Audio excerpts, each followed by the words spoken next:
A Suzy do Bolsonaro e dos bolsonaristas era mais sinistra.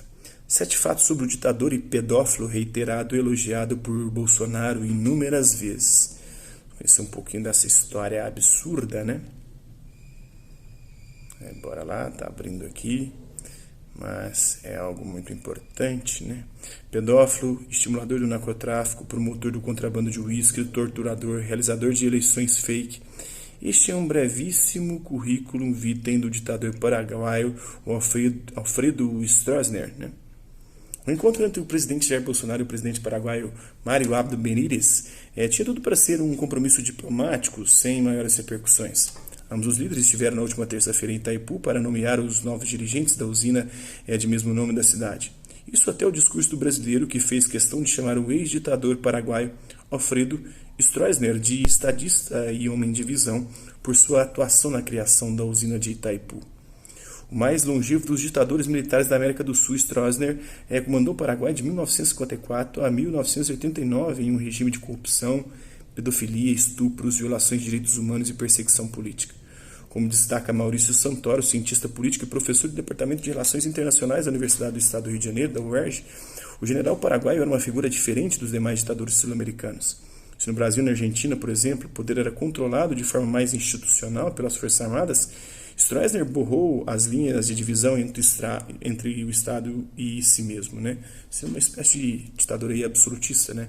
Letat sestum, o Estado sou eu, do rei Luís XIV, o rei Sol, né?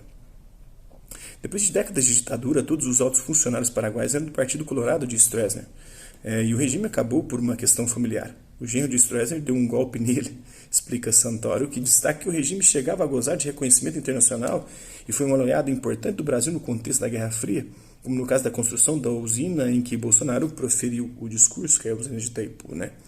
O presidente Jair Bolsonaro faz discurso em Itaipu, fronteira entre Brasil e Paraguai, né? Mas esse apoio veio com um preço.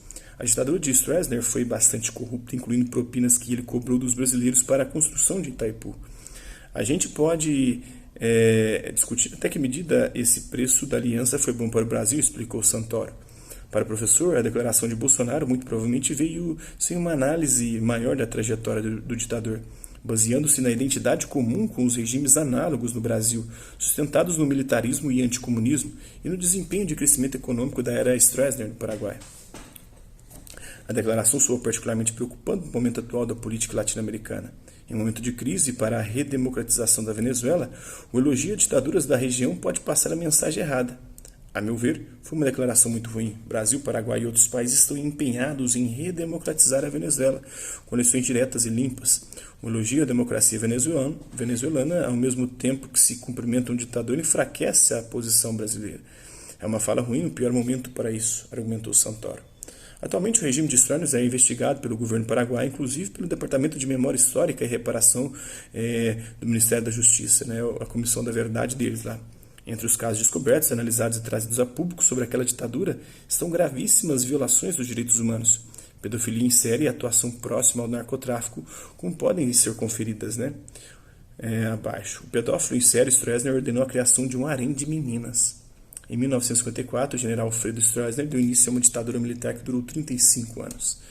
Ao longo do seu regime de terror, o autocrata agiu de maneira parecida quando o ugandês Idi Amin Dada, do imperador Bokassa I do Império Centro-Africano, do ditador dominicano Rafael Leônidas Trujillo e do soviético Lavrent Beria, chefe da KGB durante a ditadura de Joseph Stalin. Ele e parte de seus ministros e generais dedicavam-se nas horas livres a protagonizar estupros, mais especificamente a violar meninas virgens. O principal protagonista dos abusos sexuais era o próprio ditador, que exigia que seus assessores mantivessem o fornecimento de garotas virgens para seu uso pessoal. O plantel, que era renovado constantemente, precisava, por ordem de Stroessner, ser composto por meninas que deveriam ter entre 10 e 15 anos de idade. Olha só, que absurdo, né? Segundo os investigadores do Departamento de Memória Histórica e Reparação do Ministério da Justiça em Assunção, Stroessner estuprava em média 4 meninas novas por mês. Isso é, como pedófilo em série, em 3 décadas e meia de ditadura, ele teria violado mais de 1.600 crianças. O Chapeuzinho Vermelho de Stroessner, né? Os militares buscavam e sequestravam meninas da área rural de acordo com os gostos de Stroessner e seus ministros.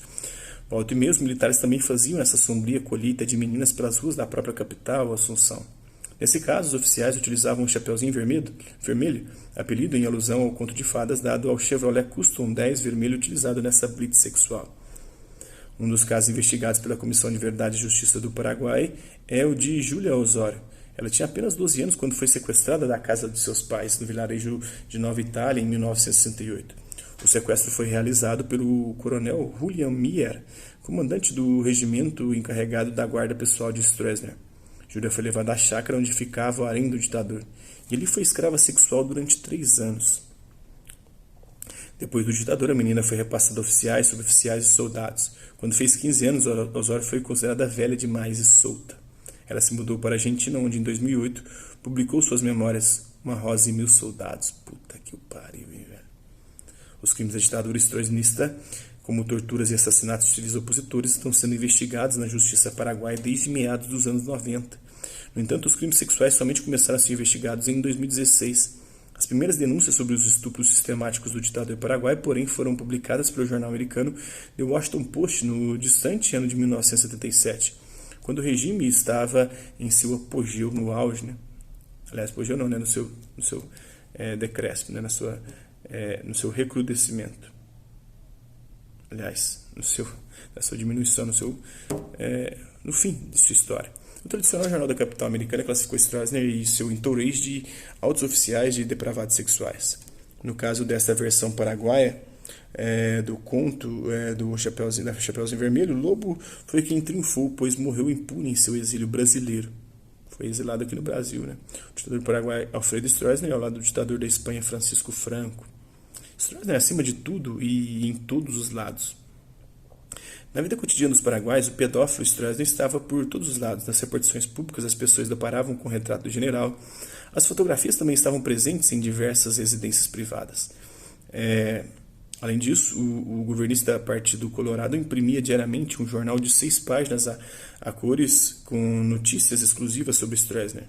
De quebra, a segunda maior cidade do país levava o nome do ditador, Puerto Stroessner. Após a queda do regime em 1989, ela foi rebatizada como Cidade del Leste, né, que é hoje a cidade ali que faz fronteira com o Brasil, Foz do Iguaçu. Eram frequentes os grupos de pessoas que iam até os muros da residência presidencial, a Murivitia Roga, a casa do líder no idioma Guarani, para fazer serenatas com melodias que o tratavam como uma espécie de mito. Para frente, meu general e parabéns, grande amigo, eram algumas delas. Stroessner fez do Paraguai um hub sul-americano das drogas. Stroessner nunca se envergonhou do envolvimento ativo das Forças Armadas Paraguaias no contrabando de drogas internacional. Mas esse é o preço da paz, costumava argumentar, indicando que dessa forma mantinha seus militares satisfeitos com grandes lucros. Durante seu regime, o Paraguai tornou o hub latino do contrabando, movimento de cocaína a carros de luxo roubados. Nos anos 80, o país era o maior importador de uísque do mundo, embora paradoxalmente fosse um de seus menores consumidores. Stroessner e suas eleições fake, uma espécie de predecessor do Nicolás Maduro. O autocrata paraguai mantinha uma ficção de democracia. Em seu regime existia um parlamento sob controle, com seu partido, o Colorado, sempre vencedor de eleições fraudulentas. A oposição, por sua vez, era censurada, tal como na Venezuela de Nicolás Maduro. A oposição real havia sido exilada, presa ou debilitada. Stroessner permitia que só os líderes opositores de menor importância continuassem com restritas atividades políticas. Esse período da chamada democracia guiada ficou conhecido como estronato. Stroessner nem sequer tentava disfarçar seu simulacro de democracia, pois às vezes era eleito com 90% dos votos nas eleições presidenciais. Em 58, por exemplo, venceu com 97,3%.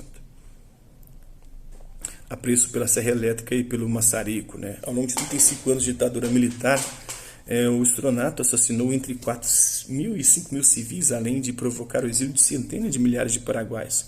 A tortura era uma das modalidades de posição do terror dessas 3 décadas e meia. Segundo a Comissão da Verdade e Justiça, pelo menos 18.772 pessoas foram vítimas de torturas físicas, sexuais e psicológicas durante o regime. Entre os torturadores, o mais emblemático foi o pastor coronel. Volta e meia, quando torturava, ele telefonava a seu chefe e, em uma espécie de transmissão online telefônica, Stroessner ia ouvindo o grito do preso político torturado de plantão. O pastor coronel Stroessner apreciava o uso da serra elétrica e do maçarico para torturar. Vários opositores, entre os quais Miguel Soller, foram cortados ao meio com a serra elétrica. Outros eram queimados lentamente, de forma localizada, com um maçarico. pedófilo, estuprador geral, narcotraficante, torturador e receptor de nazistas. Notícia de nazistas que morreram no Paraguai, né? Nos anos 50, o Paraguai acolheu centenas de criminosos de guerra nazistas, aos quais Stroessner, filho de um imigrante da Baviera, dava passaportes paraguaios. Um dos mais famosos foi o médico Joseph Mengele, o Anjo da Morte, que selecionava as vítimas de suas experiências médicas no campo de concentração de Auschwitz. Outro criminoso de guerra foi o Eduard Hochmann, o açougueiro de Riga, famoso pela execução de 30 mil judeus.